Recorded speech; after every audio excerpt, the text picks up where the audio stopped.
Warning: the following content may contain elements that are not suitable for some audiences. Viewer discretion is advised. Good day mga kadugo, bali mag-test tayo ng pellet drop sa 70 meters tsaka 80 meters dahil gumawa tayo ng bagong silencer natin na malaki, bali DIY lang. 50mm tube na PVC yung silencer natin mga kadugo. Bali ito yung silencer mga kadugo. Bali ito yung silencer mga kadugo. 50mm yan, malaki, para kahit malakas na velocity mahina pa rin yung putok niya. Bali yan mga kadugo, 4 na divider sa loob. Bali ito pala yung natin, yung tatargetin natin mga dugo. Ayun yung poste.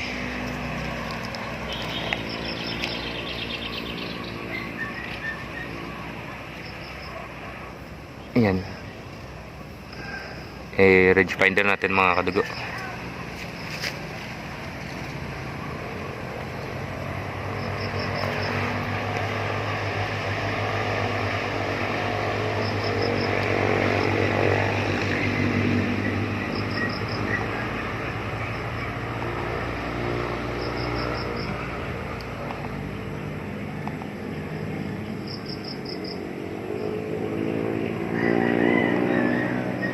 Ayan, 20 meters. Sige mga kadugo, lagay ko na sa laruan natin. Okay, magpipilit drop tayo mga kadugo sa 70 meters. Kasi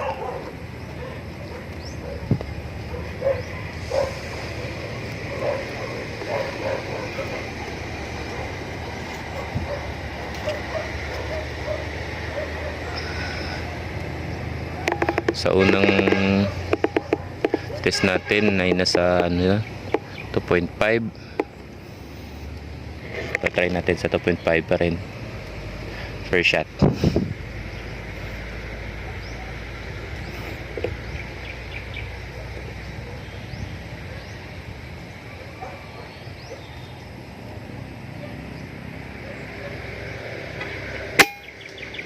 Ayun, dumikit. Yan yung butas na aim natin, dumikit lang sa gilid yung tama niya. Second shot tayo.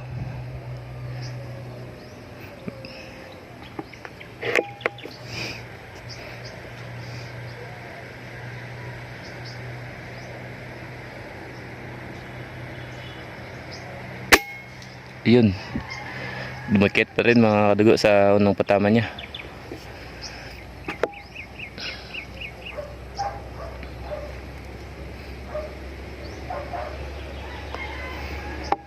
Third shot.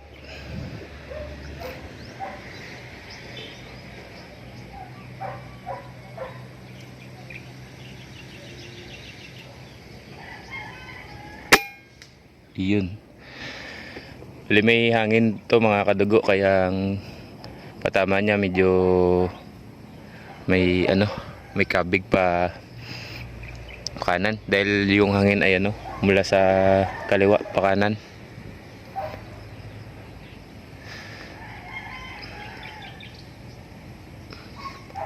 Fourth shot.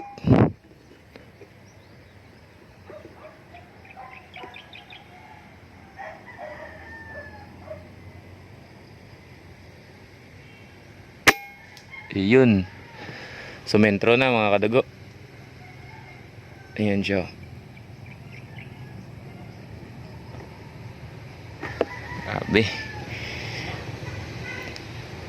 Grabe talaga yung barrel ni Sir Vince Ocampo. Kahit anong pellet, basta ma-tuning mo lang, magandang tumama.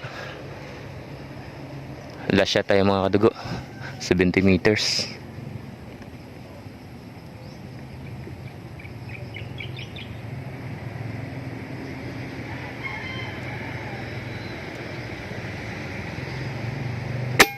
Ayun. Nasa ano lang siguro to. Kung walang hangin, I think wala, mga 1 inch lang yung groupings. Okay, try tayo sa ano 80 meters mga kadugo. Okay mga kadugo, maganda yung patama sa 70 meters. Try naman natin sa 80 meters.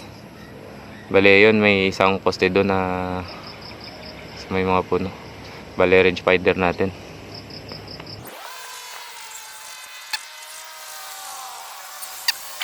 Clear. Yan, 80 meters yan mga kadugo. Medyo blur yung pagkuha. Sige mga kadugo, lagay ko na muna to sa ano, laruan ko. Bali nag-dial tayo ng ano 35 clicks, bali 3.5 mrad. First shot tayo mga kadugo.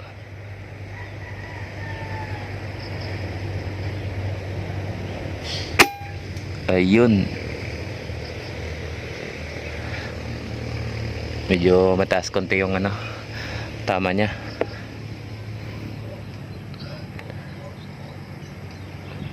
Five shot pa rin tayo mga kadugo.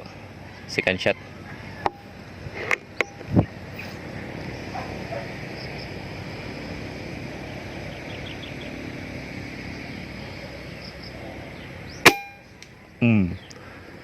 Grabe, dikit na dikit ah.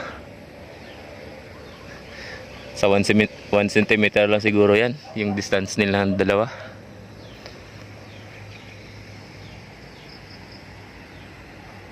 Third shot mga kadugo.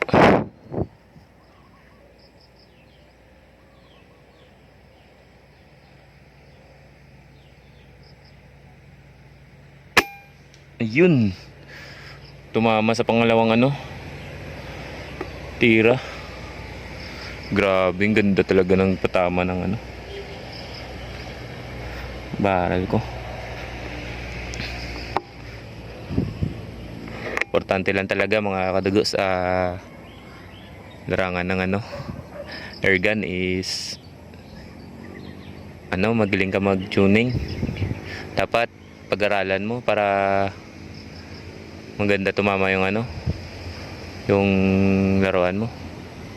Kasi pag nagbuo ka, syempre pipiliin mo naman yung magandang ano quality tsaka accurate na barrel.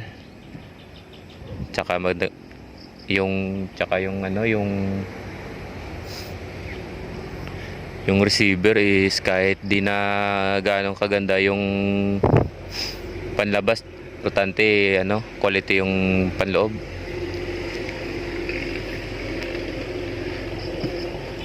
Tsaka maganda talaga yung ano consistent yung regulator mo. Okay mga kadugo, fourth shot. Bali ito yun, 3 tira to sa 1 cm lang siguro yan. Fourth shot.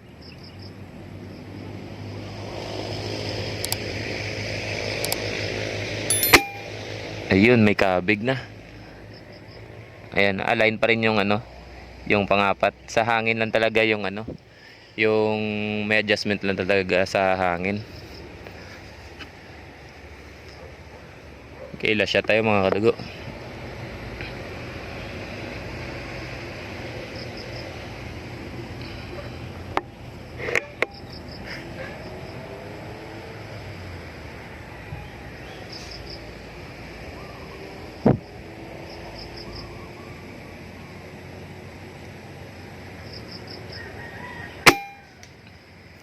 Ayun, may tumaas konti. Okay na yan.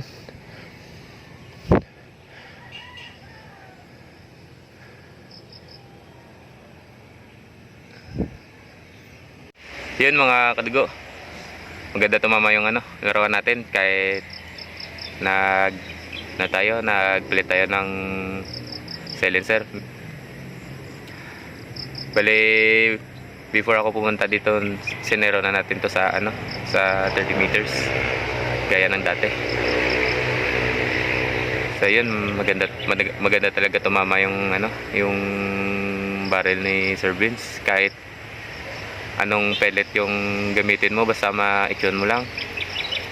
Kahit ano, kahit Super Zero, Comet na rounded, Astro, Meteor, GSB, kahit yung ano, yung ngayon, yung pang ano, pang dibumba, yung Parco. Na-try ko to sa Parco nung last year.